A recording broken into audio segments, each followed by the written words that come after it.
Kesal hutang judulnya tak dibayarkan, pria di Sumedang bunuh istrinya.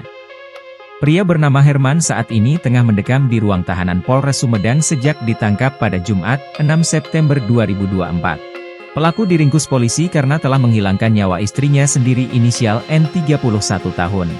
Pembunuhan terjadi di kediaman korban di Kampung Cikeuyeup, Desa Cilayung, Kecamatan Jatinangor, Sumedang, Jumat, 6 September 2024, malam.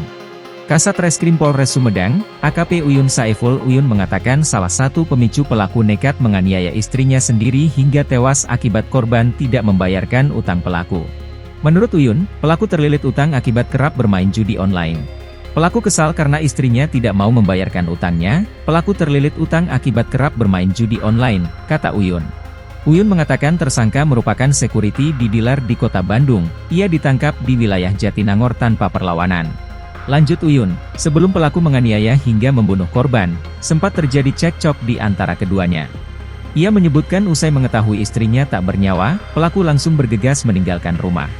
Sebelumnya, korban yang merupakan karyawan pabrik ini ditemukan sudah tak bernyawa di atas kasur di kamarnya pada pagi hari. Kala itu, korban ditemukan tak bernyawa oleh ayahnya saat akan membangunkannya untuk salat subuh. Diketahui, korban meninggalkan dua orang anak yang masih kecil yang masing-masing berusia 3 tahun dan 10 tahun. Download Tribun X sekarang, menghadirkan lokal menjadi Indonesia.